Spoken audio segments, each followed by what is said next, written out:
Yo, what up? This is Dark, and here's a Mythic Plus guide for Operation Floodgate. When making these guides, I'm hoping to help people who are getting into Mythic Plus, as well as anyone who's still struggling with the mechanics. So when you're in that pug environment, you can be an asset to the party instead of being the reason you fail the keys. And for anyone interested in trying out tanking and understanding the routing, here's a basic route of what I do when I'm just pugging.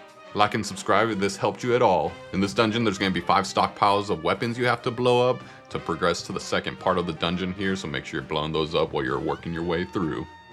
Onto the trash. So you got the sniper drones here that will do trick shot. This is kickable. If you don't kick it, it's going to ricochet and hit 4 players, so make sure you're kicking that. Then you got the dark fuse soldiers that will put a magic debuff dot on players, so make sure you're dispelling that.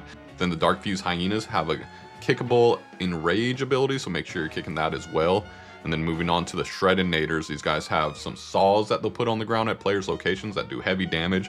Make sure you're not standing on top of those saws when they cast that. And they also have a frontal flamethrower that they'll cast and start rotating around slowly, so dodge that. And then the hyena dudes will do a laser beam to a single player that's also kickable, so kick that as much as you can. And then they just throw dynamite at random players. Moving on to the architects, these guys will start on a scaffold building thing that you have to destroy, and they can rebuild this later on while you're fighting these guys. So you always have to destroy that little building because they take like no damage when they're on top of the building. So destroy the building, get them down. Other than that, they have their nail gun and they do a bleed to players, and they can also root players down with their nail gun. And then you got the demolicious person here who basically just does one ability where it's an RPG where he shoots a bunch of rockets on players' locations, and it's going to be red circles all over the place. Do not stand in the circles. They reload and they do the same ability. Then you have the inspectors who will appear behind players and do a purple frontal cone.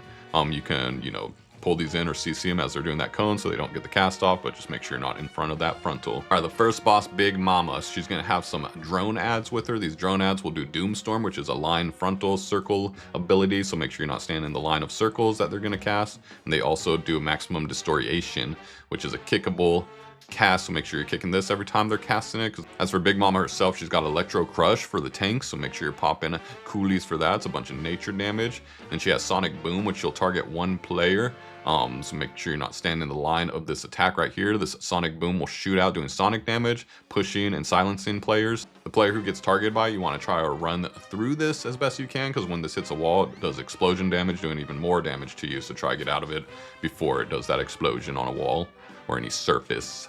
And then at 100 energy, she'll get her barrier, which will do damage to you, and she'll take reduced damage. So make sure you're just burning that barrier as quick as possible. And when all the ads die, she'll cast Jumpstart, which is going to spawn more ads eventually and do a shit ton of AoE damage, but she actually takes more damage during this phase. So make sure you're popping your cooldowns to maximize your DPS. And then after that, when she gets to 50% health, she'll start spawning electricity on the ground that will stay there for a long time or the rest of the fight. So make sure you're kiting her away from that area. And then for the Sonic Boom, make sure you're not getting blasted into the electric floor where you're getting pushed back by the boom.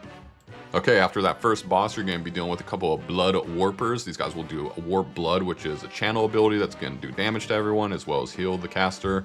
And then they got blood blast, which is a kickable cast, so kick that every time you can.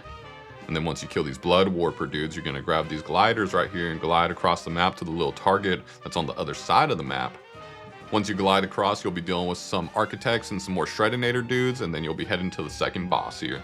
Keeza, Quickfuse, and Bront. So Bront here to the tanks is going to do wall up. That's just going to be heavy physical damage, pop mitigation when you need to. And then Quickfuse here is going to have her line frontal attack where she's going to shoot red lines all over the place. Make sure you're not standing on those red lines. And then she's going to spawn these bombs that will spawn with these little brown circles. They're going to go all over the arena here. And to deal with these bombs before they explode, Dark Fuse will cast explosive gel on players, and that will put a red circle on that player. And you can use this explosion to stand on top of a bomb to get rid of one of those bombs. And then also, Bront is going to charge at 3 random players.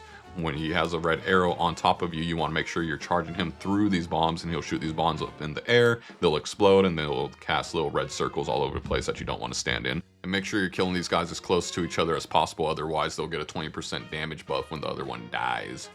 And that's it for these guys. The most important thing here is to make sure if you're getting charged, you are taking care of those bombs and having the big dude run into the bombs so you're not dying, because those explosions hurt and they will wipe you. Heading towards the third boss and all his trash, you're going to have these diver dudes that will have a harpoon cast that's kickable, so kick that bad boy. They also plant bombs on the ground.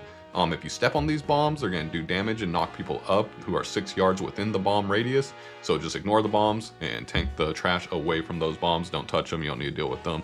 Then you got these kelp guys that are going to do some spin-in channel attacks. So don't stand on that when they're spinning around. And they also have a heal that's dispellable if they do get the cast off, but it's kickable. It's the algae heal, so make sure you're kicking that.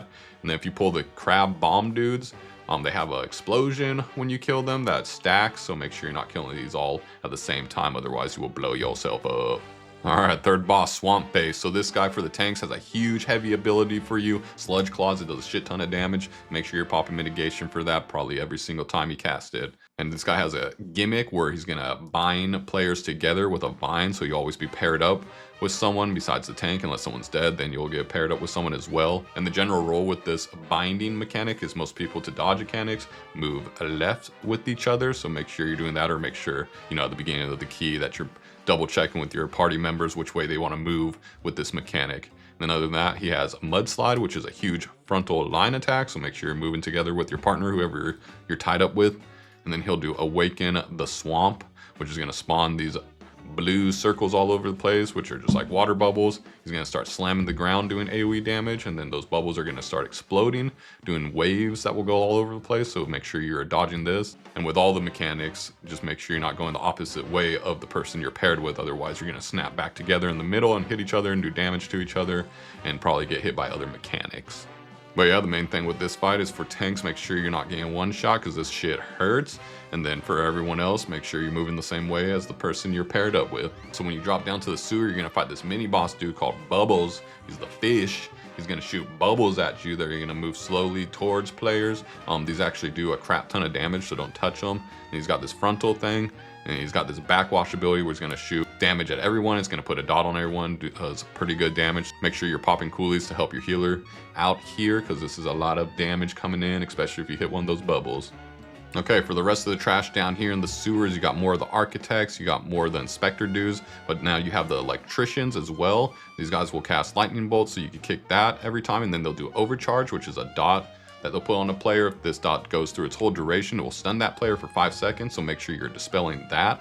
And then you have the big dudes down here, the jump starters, which will do spark slam, and that's just heavy hit to the tank, so make sure you're ready for that.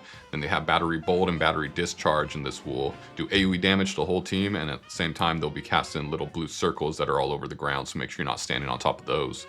Okay, final boss, the Gigazap guy. So this guy's going to do turbocharge, which is AoE damage to everyone, and at the same time he'll be casting these line frontals all over the place, so don't stand on top of those. After he's done with that, he's going to have brown circles, you know, debris is going to fall from the ceiling, as well as blue circles, some water will fall, and just make sure you're not standing on top of the blue and brown circles that are dropping down so you don't take extra damage. And for the tanks, he's going to do Thunder Punch, which is heavy damage, so pop mitigation for that. It's a bunch of nature damage and all that good stuff. And for DPS, he's going to cast Gigazap on a couple players. It's going to be blue circles around you. You want to make sure you're not standing on top of any water here, because if you're electrifying the water, people can stand on that water, it does more damage to you. And you'll need these puddles for Leaping Spark, because it's the only way to get rid of these little spark balls that chase you around. If these spark balls are on top of you, they do heavy damage. You want to make sure you're kiting them and running them into the puddles that have not been touched by any electricity yet. Otherwise, if the balls catch up to you, they're going to do heavy damage, and they're also going to stun you for a while. And that's it for this guy. From then on, it's basically rinse and repeat, and just make sure you're not electrifying the puddles unless it's with the Leaping Spark ability, because you will need the puddles for that ability. Otherwise, you'll be running around getting chased by the sparks all day long. And you just burn his ass, kill him, and then you get out of here.